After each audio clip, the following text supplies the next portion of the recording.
O resultado que você ainda não tem está atrás da página e do hábito que você ainda não transformou. Bem-vindo, bem-vinda ao Clube da Mente de Ouro. Aqui transformamos leitura em resultados. Hoje nós vamos começar a parte 2 do livro Poder do Hábito. A parte 1 tratou dos hábitos dos indivíduos. A parte 2 vai tratar dos hábitos das organizações bem-sucedidas, tá? A parte 2 começa no capítulo 4, né? Dando continuidade ao livro. Então, hoje a gente começa o capítulo 4 do livro Poder do Hábito. O capítulo 4 tem o título Hábitos Angulares. Depois a gente vai conversar sobre essa palavra, tá? Ou também o título do capítulo 4 é A Balada de Paul O'Neill. Também você vai entender. Quais hábitos importam mais? Esse é o título do capítulo 4, tá? E esse capítulo, gente, ele vai narrar um caso surpreendente. A chegada desse Paul O'Neill, numa empresa que se chama Alcoa, em 1987, tá? O Paul era um executivo pouco conhecido em Wall Street, que no seu discurso inaugural, ele falou sobre segurança no trabalho, ao invés de falar de lucros. Isso foi um choque para investidores e para analistas, tá? Mas, como a gente já sabe, havia um método nessa escolha que aparentemente era estranha, tá? Então, a gente vai começar a leitura, só quis situar vocês, agora a gente está na mesma página. Depois da leitura, a gente vai destrinchar todo esse texto e eu vou jogar para vocês os ensinamentos, né? Para vocês adequarem para a vida real hoje ainda, que esse é o propósito do canal, né? Então, hoje a gente vai ler a parte de número 1 do capítulo 4. Vamos lá. Num dia tumultuoso, em outubro de 1987, um enxame de proeminentes investidores e analistas da Bolsa de Valores de Wall Street reuniu-se no salão de festas de um hotel chique em Manhattan. Estavam lá para conhecer o novo diretor executivo da Aluminum Company of America, Companhia de Alumínio da América, ou Alcoa, como era conhecida. Uma corporação que durante quase um século vinha fabricando de tudo, desde a embalagem do Hershey's Kisses e o metal das latas de Coca-Cola até os rebites que sustentam os satélites, né? Alumínio é usado em quase tudo, né, gente? É o que ele tá falando aqui, de embalagens de biscoitos e chocolates até peças de satélites. O fundador da Alcoa inventara o processo de fundição de alumínio um século antes. E desde então a empresa se tornara uma das maiores do planeta. Muitas das pessoas na plateia tinham investido milhões em ações da Alcoa e recebido um retorno constante. No ano anterior, porém, os investidores haviam começado a resmungar. Os dirigentes da Alcoa tinham dado um passo em falso atrás do outro, tentando expandir insensatamente com a criação de novas linhas de produtos, enquanto concorrentes roubavam os seus clientes e os seus lucros. Assim, houve um senso de alívio palpável quando a diretoria da Alcoa anunciou que era hora de uma nova liderança. Esse alívio, no entanto, transformou-se em apreensão quando a escolha foi anunciada. O novo diretor executivo seria um ex-burocrata do governo chamado Paul O'Neill. Muita gente em Wall Street jamais tinha ouvido falar dele. Quando a Alcoa marcou essa recepção no salão de festas em Manhattan, todos os principais investidores pediram um convite. Eles queriam saber, né, quem era Paul O'Neill. Uns poucos minutos antes do meio-dia, Paul subiu ao palco. Ele tinha 51 anos, era um homem aprumado, vestindo um terno cinza de risca de giz e uma gravata vermelha. Seus cabelos eram brancos e sua postura ereta lembrava de um militar. Ele subiu os degraus depressa e deu um sorriso caloroso. Parecia digno, sólido, confiante, como um executivo-chefe. Então ele abriu a boca. Vamos ver o que ele vai falar. Quero falar com vocês sobre segurança no trabalho. Ele disse: todo ano, vários funcionários da Alcoa sofrem ferimentos tão graves que perdem um dia de trabalho. Nosso histórico de segurança é melhor do que a média da mão de obra americana, principalmente levando em conta que nossos empregados trabalham com metais a 1.500 graus e máquinas capazes de arrancar o braço de um homem. Mas ainda não é suficiente. Pretendo fazer da Alcoa a empresa mais segura dos Estados Unidos. A minha meta é um índice zero de acidentes. A plateia ficou confusa. Estas reuniões geralmente seguiam um roteiro previsível. Um novo diretor executivo começava se apresentando, fazia uma falsa piada autodepreciativa, algo sobre como ele passara o curso inteiro da Harvard Business School dormindo, e depois prometia alavancar os lucros e baixar os custos. Em seguida vinha uma severa crítica aos impostos, às normas comerciais e às vezes com um fervor que sugeria experiência em primeira mão no tribunal de divórcio aos advogados. Por fim, o discurso terminava com uma enxurrada de palavras da moda: sinergia, proativo, competição. E neste momento todos podiam voltar para os seus escritórios, novamente confiantes de que o capitalismo estava a salvo por mais um dia. Paul não dissera nada sobre lucros, não mencionou impostos, não falou de usar alinhamento para obter uma vantagem de mercado sinérgica e infalível. Até onde as pessoas na plateia sabiam, a julgar por aquele papo sobre segurança no trabalho, Paul talvez fosse a favor da pró-regulamentação. Era uma perspectiva apavorante. Agora, antes de prosseguir, disse Paul, quero apontar as saídas de emergência deste recinto. Ele indicou com um gesto a parte de trás do salão de festas. Há 2 portas nos fundos e, no caso improvável de um incêndio ou outra emergência, vocês devem sair calmamente, descer as escadas até o saguão e deixar o prédio. Silêncio. O único som era o zumbido do trânsito pelas janelas. Segurança? Saídas de incêndio? Aquilo era uma piada? Um certo investidor na plateia sabia que Paul estivera em Washington durante os anos 60. Esse cara deve ter tomado um monte de drogas, ele pensou. Achou que ele era hippie. Por fim, alguém levantou a mão e perguntou sobre inventários na divisão aeroespacial. Outro perguntou sobre os coeficientes de capital da empresa. Não tenho certeza de que vocês me ouviram, disse Paul. Se vocês querem entender a situação da Alcoa, precisam olhar os números de segurança dos nossos locais de trabalho. Se diminuirmos nossos índices de acidentes, não será devido a um esforço motivacional ou às baboseiras que às vezes vocês ouvem de outros diretores executivos. Será porque os indivíduos desta empresa concordaram em se tornar parte de algo importante. Dedicaram-se a criar um hábito de excelência. Estamos entrando no assunto, percebe? A segurança será um indicador de que estamos fazendo um avanço em mudar os nossos hábitos em todo o âmbito da instituição. É assim que deveríamos ser avaliados. Os investidores quase se atropelaram para sair do salão quando a apresentação terminou. Um deles correu até o saguão, achou um telefone público e ligou para seus 20 maiores clientes. Eu disse, a diretoria pôs um hippie maluco no comando e ele vai afundar a empresa. Esse investidor me contou.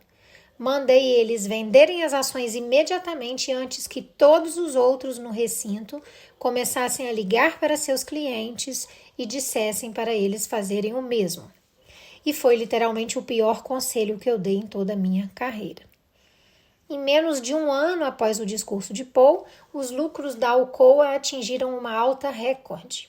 Quando Paul se aposentou, no ano 2000, o faturamento líquido anual da empresa era 5 vezes maior do que antes de ele chegar. E a sua capitalização de mercado crescera em 27 bi, com B, bilhões de dólares. Alguém que investiu $1 milhão na Alcoa no dia em que Paul foi contratado teria ganhado outro $1 milhão em dividendos enquanto ele liderava a empresa. E o valor das suas ações seria 5 vezes maior quando ele partisse. Além disso, todo esse crescimento aconteceu enquanto a Alcoa se tornava uma das empresas mais seguras do mundo. Antes da chegada de Paul, quase todas as usinas da Alcoa tinham no mínimo um acidente por semana. Uma vez que o seu plano de segurança foi implementado, algumas unidades passaram anos sem que um único empregado perdesse um dia de trabalho devido a um acidente. O índice de acidentes no trabalho caiu para 1/20 da média dos Estados Unidos. Então, como Paul transformou uma das maiores, mais antiquadas e mais potencialmente perigosas empresas do país numa máquina de lucros e um bastião da segurança? Atacando um único hábito e então observando as mudanças se espalharem por toda a organização. Aí já tem um bingo enorme que depois a gente vai destrinchar, mas eu acho válido repetir essa frase, né? Como que ele fez essa transformação? Como que ele transformou uma das maiores, mais antiquadas, mais perigosas empresas do país numa máquina de lucros e um bastião da segurança? Atacando um único hábito. E então observando as mudanças se espalharem por toda a organização. Guardem essa frase. A gente vai destrinchá-la mais para frente. Vamos continuar. Eu sabia que precisava transformar a Alcoa, Paul me disse. Mas você não pode mandar as pessoas mudarem. Não é assim que o cérebro funciona. Por isso eu decidi que era melhor começar enfocando uma única coisa. Se eu pudesse começar desmanchando os hábitos relacionados a uma única coisa, isso se alastraria pela empresa toda. Paul acreditava que alguns hábitos têm o poder de iniciar uma reação em cadeia, mudando outros hábitos conforme eles avançam através de uma organização. Ou seja, alguns hábitos são mais importantes que outros na reformulação de empresas e vidas. Estes são os hábitos angulares e eles podem influenciar o modo como as pessoas trabalham, comem, se divertem, vivem, gastam e se comunicam. Os hábitos angulares dão início a um processo que ao longo do tempo transforma tudo. Então a gente já entendeu o que são os hábitos angulares, tá? São os precursores, né? Os hábitos angulares dizem que o sucesso não depende de acertar cada mínimo detalhe, mas em vez disso, baseia-se em identificar umas poucas prioridades centrais e transformá-las em poderosas alavancas. A primeira seção deste livro explicou como os hábitos funcionam, como eles podem ser criados e alterados. No entanto, por onde um aspirante a transformador de hábitos deve começar? Entender os hábitos angulares fornece a resposta para essa pergunta. Os hábitos mais importantes são os que, quando começam a mudar, desalojam e reformulam outros padrões. Os hábitos angulares explicam como Michael Phelps tornou-se um campeão olímpico da natação e por que alguns estudantes universitários têm um desempenho melhor que o dos colegas. Eles esclarecem por que algumas pessoas, após anos de tentativas, de repente perdem 9 quilos, enquanto se tornam mais produtivas no trabalho e ainda conseguem chegar em casa a tempo para jantar com os filhos. E os hábitos angulares explicam como a Alcoa tornou-se uma das ações de melhor desempenho no índice Dow Jones, enquanto também se tornava um dos lugares mais seguros da Terra. Da primeira vez em que a Alcoa abordou Paul com a proposta de tornar-se diretor executivo, ele não sabia ao certo se queria o emprego. Já ganhara bastante dinheiro e sua mulher gostava de Connecticut, onde eles moravam. Não sabiam nada sobre Pittsburgh, onde ficava a sede da Alcoa. Mas antes de recusar a oferta, Paul pediu um tempo para pensar. Para se ajudar a tomar a decisão, começou a trabalhar numa lista de quais seriam suas maiores prioridades se aceitasse o cargo. Paul sempre tivera muita fé em listas. Elas eram o seu jeito de organizar a vida. Durante o ensino superior em Fresno State, onde ele terminou seu curso em pouco menos de 3 anos, enquanto ainda trabalhava 30 horas por semana, Paul esboçara uma lista de tudo o que esperava realizar ao longo de sua vida, incluindo, perto do topo da lista, fazer uma diferença. Após se formar em 1960, incentivado por um amigo, Paul pegou um formulário para se candidatar a um estágio no governo federal e, junto com outras 300.000 pessoas, prestou o concurso público. 3.000 pessoas foram escolhidas para serem entrevistadas. 300 delas receberam ofertas de emprego e Paul foi uma dessas pessoas. Ele foi uma das 300 pessoas de 300.000 escolhidas. Ele começou como gerente de médio escalão na Veterans Administration, onde lhe mandaram aprender sobre sistemas de computação. Paul continuou fazendo suas listas o tempo todo, registrando por que alguns projetos eram mais bem-sucedidos que os outros, quais fornecedores faziam as entregas no prazo e quais não faziam.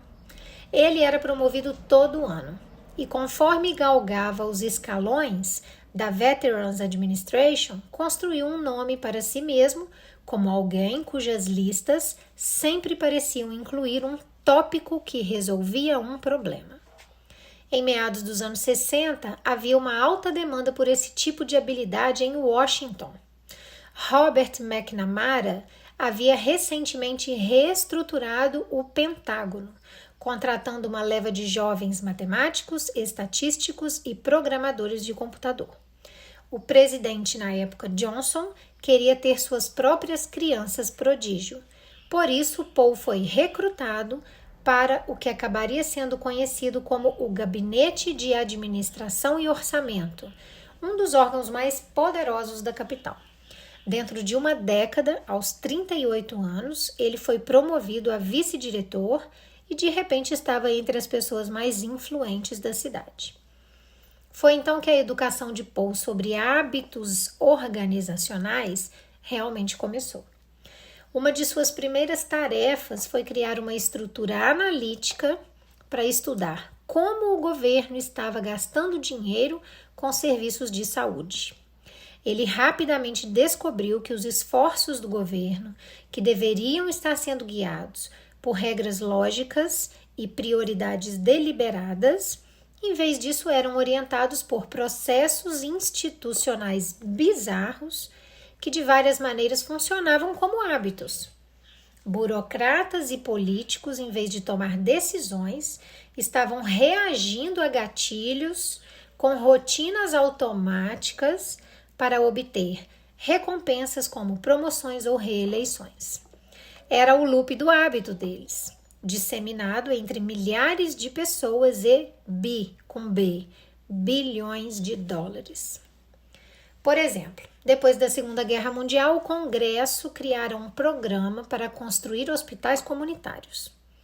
Um quarto de século depois, ou seja, 25 anos depois, esse programa ainda estava avançando num passo arrastado e, por isso, sempre que a legislação alocava novas verbas para o setor da saúde, os burocratas imediatamente começavam a construir. As cidades que recebiam os novos hospitais não necessariamente precisavam de mais leitos para pacientes, mas isso não importava.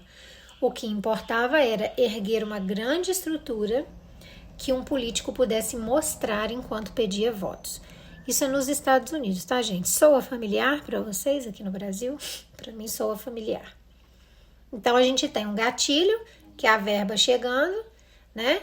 E aí, os parlamentares tinham desejo por avançar na carreira, então eles instituíam uma rotina que era construir hospitais, porque você consegue ver a obra, né?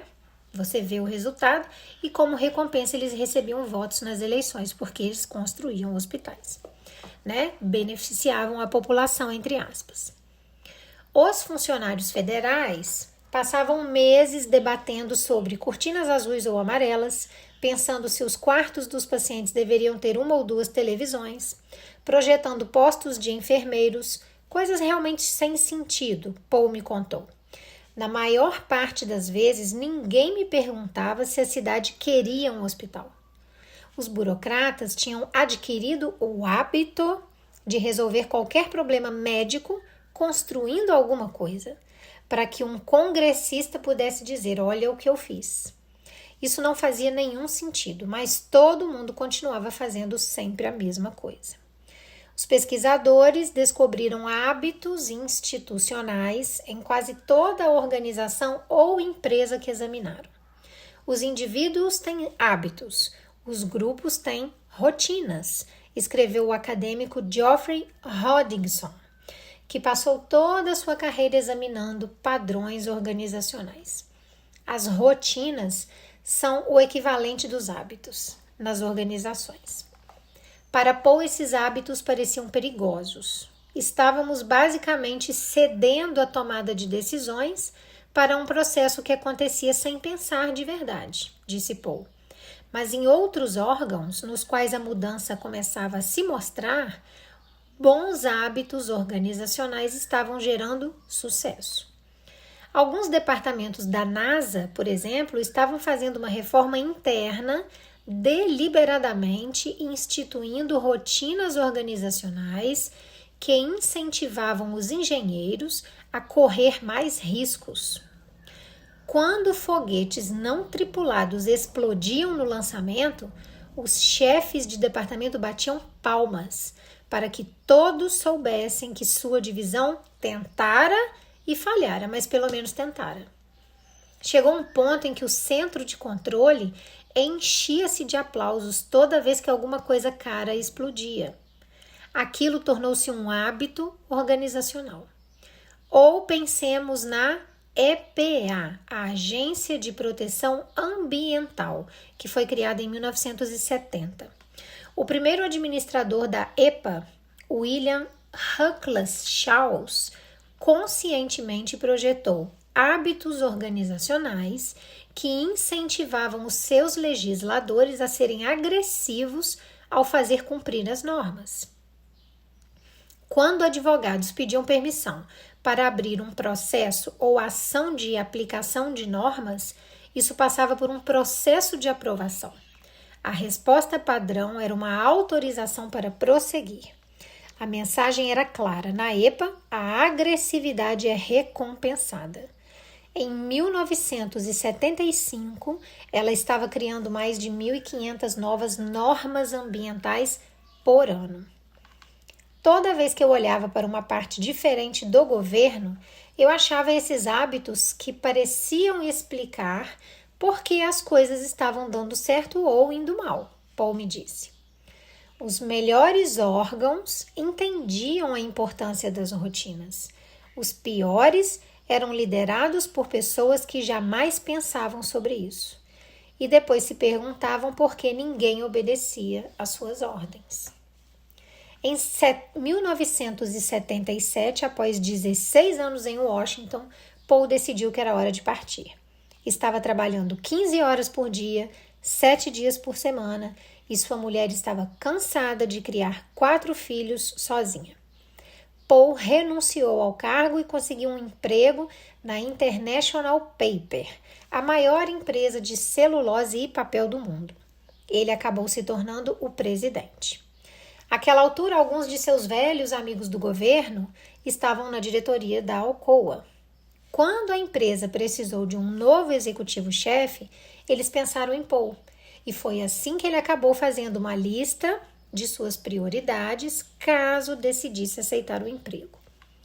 Na época, a Alcoa estava passando por dificuldades.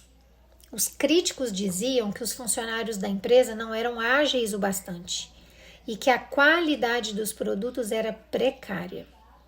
Porém, no topo de sua lista, Paul não escreveu qualidade nem eficiência como suas maiores prioridades. Numa empresa tão grande e antiga quanto a Alcoa, você não pode apertar um botão e esperar que todo mundo trabalhe com mais empenho ou produza mais. O diretor executivo anterior tentara impor melhorias por meio de ordens e 15 mil empregados tinham entrado em greve.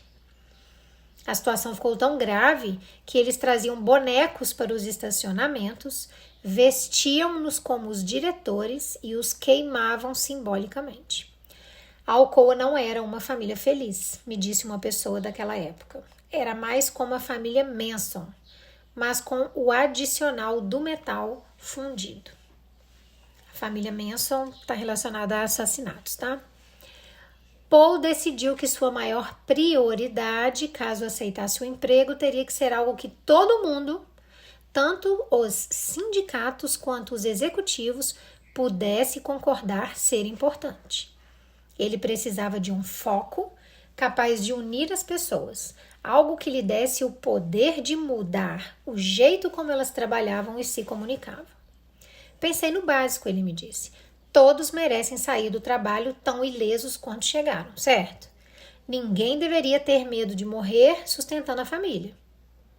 Foi nisso que eu decidi me focar, em mudar os hábitos de segurança de todo mundo. No topo de sua lista, Paul escreveu segurança e traçou uma meta audaciosa, índice 0 de acidentes. E não era 0 acidentes em fábricas, era 0 acidentes e ponto final. Esse seria o seu compromisso, custasse o que custasse. Paul decidiu aceitar o emprego. Estou muito feliz de estar aqui, Paul disse a uma sala cheia de funcionários numa fundição no Tennessee, uns poucos meses após ser contratado. Nem tudo tinha corrido bem. O Wall Street estava em pânico, os sindicatos estavam receosos. Alguns dos vice-presidentes da Alcoa estavam ofendidos por não terem sido cogitados para esse cargo máximo e Paul continuava falando sobre segurança no trabalho. Terei prazer em negociar com vocês sobre qualquer coisa, disse Paul. Ele estava fazendo um tour pelas usinas da Alcoa nos Estados Unidos e depois visitaria as instalações da empresa em outros 31 países. Mas há uma única coisa que eu nunca vou negociar com vocês, e essa coisa é a segurança. Não quero que vocês digam que algum dia não tomamos todas as providências para garantir que as pessoas não se machuquem. Se vocês quiserem discutir comigo a esse respeito, vão perder. O aspecto brilhante dessa abordagem era que ninguém, é claro, queria discutir com Paul sobre segurança no trabalho. Os sindicatos vinham lutando por melhores normas de segurança havia anos. A diretoria também não queria discutir sobre isso, já que os ferimentos significavam perda de produtividade e baixa motivação. O que a maioria das pessoas não percebia, no entanto, era que o plano de Paul de alcançar um índice 0 de acidentes deu início ao realinhamento mais radical da história da Alcoa. Paul acreditava que o segredo para proteger os funcionários da Alcoa era entender por que os acidentes aconteciam em primeiro lugar. E para entender por que os acidentes aconteciam, era preciso estudar como o processo de fabricação estava dando errado. Para entender como as coisas estavam dando errado, era preciso contratar pessoas que pudessem educar os funcionários sobre controle de qualidade e os processos de trabalho mais eficientes, para que fosse mais fácil fazer tudo do jeito certo, já que um trabalho correto também é um trabalho mais seguro. Em outras palavras, para proteger os funcionários, a Alcoa precisava se tornar a melhor e mais eficiente empresa de alumínio da Terra. O plano de segurança de Paul basicamente era moldado no loop do hábito. Ele identificou um gatilho simples, um empregado ferido. Então instituiu uma rotina automática. Toda vez que alguém se acidentasse, o presidente da unidade tinha que reportar o acidente para Paul em até 24 horas e apresentar um plano para garantir que o acidente nunca mais acontecesse. E havia uma recompensa. As únicas pessoas que seriam promovidas eram aquelas que adotavam o sistema. Os presidentes de unidade eram pessoas ocupadas. Para contatar Paul, dentro de 24 horas após um acidente, precisavam ficar sabendo do acidente por intermédio de seus vice-presidentes assim que ele ocorresse. Por isso, os vice-presidentes precisavam estar em contato constante com os supervisores. E os supervisores precisavam fazer com que os funcionários dessem avisos logo que detectassem um problema e deixassem por perto uma lista de sugestões, para que, quando o vice-presidente pedisse um plano, já houvesse uma caixa de ideias cheias de possibilidades. Para fazer tudo isso acontecer, cada unidade precisava criar um novo sistema de comunicação que facilitasse ao funcionário de cargo mais inferior levar uma ideia ao executivo do mais alto escalão o mais rápido possível. Quase tudo na rígida hierarquia da empresa precisou mudar para se adequar ao programa de segurança de Paul. Ele estava formando novos hábitos corporativos. Então, ele fez um novo loop do hábito institucional da Alcoa. O gatilho, funcionário ferido. Os diretores, supervisores, vice-presidentes queriam uma promoção, subir na carreira. Qual era a nova rotina que eles precisavam? Eles precisavam relatar esse acidente para o presidente, que era o Paul, dentro de 24 horas. E para isso eles precisaram refazer todo o sistema de comunicação, do mais alto, do mais baixo ao mais alto escalão. E isso gerava uma recompensa, que era uma promoção no emprego, e eles subiam na carreira, melhoravam os salários. Conforme os padrões de segurança da Alcoa mudaram, outros aspectos da empresa também começaram a se transformar numa velocidade surpreendente. Regras às quais os sindicatos vinham se opondo havia anos, como medir individualmente a produtividade dos funcionários, de repente foram aceitas, pois tais medições ajudavam todo mundo a descobrir quando parte do processo de fabricação estava desandando, assim representando um risco para a segurança. Políticas a que os gerentes vinham resistindo havia muito tempo, como dar aos funcionários autonomia para interromper o funcionamento de uma linha de produção quando o ritmo ficava difícil de acompanhar, agora foram bem recebidas, pois esse era o melhor jeito de impedir acidentes antes que eles acontecessem. A empresa mudou tanto que alguns empregados acabaram vendo os hábitos de segurança afetarem outras partes de suas vidas. 2 ou 3 anos atrás, eu estava na minha sala olhando pela janela para a ponte da Ninth Street e tinha uns caras trabalhando sem usar os procedimentos de segurança corretos, disse Jeff Shockey, o atual diretor de segurança da Alcoa. Um deles estava de pé em cima do parapeito da ponte, enquanto o outro segurava o cinto do primeiro. Eles não estavam usando cinturões de segurança nem cordas. Os dois trabalhavam para alguma empresa que não tem nada a ver com a gente. Mas sem pensar naquilo, eu levantei da cadeira, desci 5 lances de escada, atravessei a ponte e falei para aqueles caras: "Ei, vocês estão arriscando sua vida. Vocês têm que usar seus cinturões e seu equipamento de segurança." Os homens explicaram que o seu supervisor tinha esquecido de trazer o equipamento. Então Jeff telefonou para o escritório local da Administração de Segurança e Saúde Ocupacional e denunciou esse supervisor. Outro executivo me contou que um dia parou numa escavação numa rua perto da sua casa porque eles não estavam usando entivação e deu a todos uma palestra sobre a importância dos procedimentos corretos. Era um fim de semana e ele parou o carro com as crianças no banco de trás para ensinar aos operários sobre entivação segura. Isso não é natural, mas a questão é justamente essa. Agora fazemos essas coisas sem pensar. Então, ter segurança para trabalhar virou um hábito, não só dentro do trabalho deles, mas quando eles viam outras pessoas trabalhando.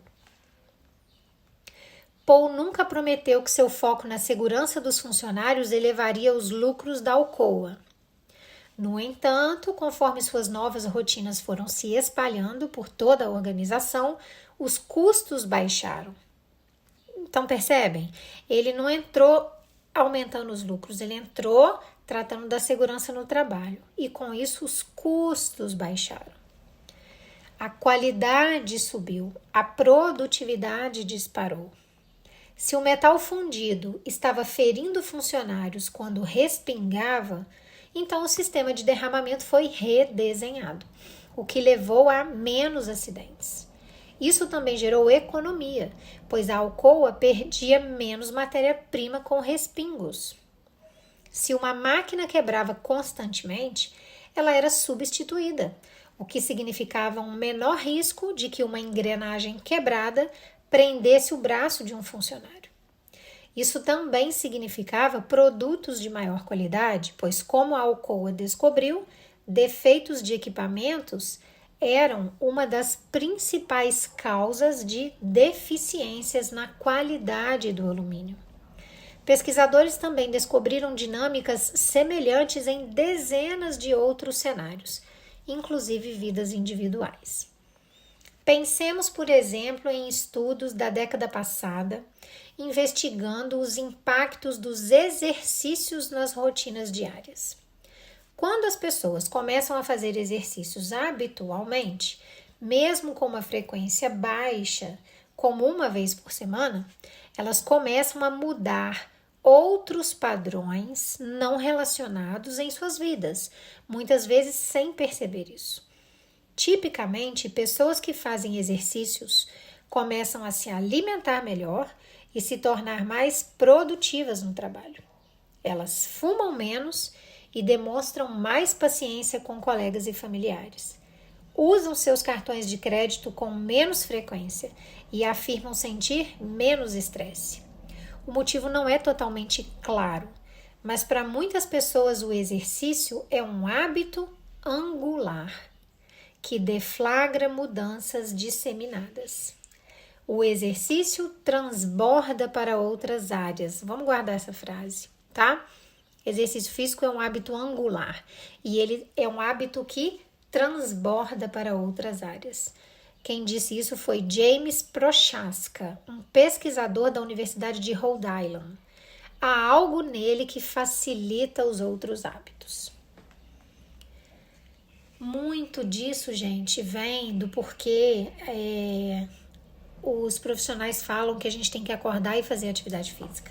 Vocês entendem agora por quê? Porque se esse for o primeiro hábito que você fizer no seu dia, você vai desencadear a evolução em todos os outros. Vai disseminar, vai transbordar para os outros, tá? Estudos documentaram que famílias com o hábito de jantar juntas parecem educar crianças com melhor aptidão para as lições de casa, melhores notas, maior controle emocional e mais confiança. Arrumar a cama toda manhã é correlacionado com uma produtividade melhor, uma maior sensação de bem-estar e maior aptidão para se manter dentro do orçamento. Não que uma refeição em família ou uma cama arrumada cause melhores notas ou menos despesas supérfluas, mas, de algum modo, essas mudanças iniciais deflagram reações em cadeia que ajudam outros bons hábitos a se firmarem. Se você se focar em mudar ou cultivar hábitos angulares, pode gerar mudanças disseminadas. No entanto, identificar hábitos angulares é uma tarefa complicada. Para encontrá-los, você tem que saber onde procurar. Detectar hábitos angulares significa buscar certas características. Os hábitos angulares proporcionam aquilo que é conhecido na literatura acadêmica como pequenas vitórias. Eles ajudam outros hábitos a prosperar, criando novas estruturas e estabelecem culturas onde a mudança se torna contagiosa. Mas como Paul e inúmeras outras pessoas descobriram, vencer o hiato entre entender esses princípios e colocá-los em uso exige uma certa engenhosidade. Bom, a parte 1 do capítulo 4 termina aqui. Foi longa, né, gente? Eu achei longa, vou até beber uma aguinha. Mas ela é envolvente, né? Bebam água também. Achei ela bem envolvente. Bom, então, frente a tudo isso que a gente leu, agora vamos destrinchar, né? Então, vamos lá, vamos nas partes mais importantes. O Paul, ele escolheu atacar um hábito essencial, que foi a segurança, né? E ele usou a segurança, esse hábito essencial, como uma porta de entrada para fazer uma transformação sistêmica. Ele não queria transformar só a segurança. A meta dele foi clara e foi radical. Índice 0 de acidentes, né? A gente leu no texto. Esse foco, índice 0 de acidentes, virou o quê? Uma alavanca poderosa que reorganizou a comunicação na empresa, a autoridade na empresa, os processos da empresa e as prioridades da empresa inteira, né? Então, a lição central que eu tiro desse texto todo para passar para vocês é que nem todo hábito tem o mesmo poder, certo? Alguns hábitos, que é o que o livro chama de hábitos angulares, eles desencadeiam mudanças que geram reações em cadeia, né? Que vão transformar a cultura, o resultado, até mesmo a identidade das pessoas. Bingo? Vamos repetir. Nem todo hábito é igual, nem todo hábito tem igual poder na nossa vida, igual importância. Os hábitos angulares são mais importantes porque eles desencadeiam mudanças que vai igual um efeito dominó. Elas vão transformar a cultura, o resultado e até a nossa identidade, tá? E o Paul entendeu que esses hábitos da organização, da empresa, são como loops de hábitos individuais de pessoas, né? Tem o gatilho, tem a rotina e tem a recompensa. Então, ao forçar relatórios de acidentes dos funcionários dentro de 24 horas, e além de forçar a feitura dos relatórios, ele exigir planos corretivos para que isso nunca mais acontecesse, o que ele criou? Ele criou uma nova rotina. Só que ele atribuiu uma recompensa para essa nova rotina, que era promoções, né? Subida na carreira, né? Melhoria de salário, reconhecimento dentro da empresa, né? E isso mudou os comportamentos em todos os níveis da empresa, dos operadores aos executivos. Por quê? Porque os funcionários, os operadores, eles queriam trabalhar com segurança. Então, eles ganhavam com isso? Ganhavam. E os executivos obtinham promoções, eles ganhavam com isso? Ganhavam. Então, todo mundo ganhava. E a empresa ganhava, né? E isso fez a segurança nessa empresa virar um sinônimo de quê? De excelência. De excelência operacional, né? Esse efeito dentro da Alcoa foi muito profundo. Olha, foi uma reação em cadeia. Menos acidentes, gerou o quê? Menos desperdícios, né? Gerou o quê? Menos falhas de equipamento. Gerou o quê? Maior qualidade do produto, maior produtividade, maior lucro. Bingo, né? A intenção inicial do Paul era proteger as vidas. Essa intenção inicial virou o quê? Virou o motor da produtividade do lucro. Só que virou um motor de uma produtividade de um lucro sustentáveis. Bingo? Então, gente, os hábitos angulares, eles não exigem que vocês acertem tudo. Não.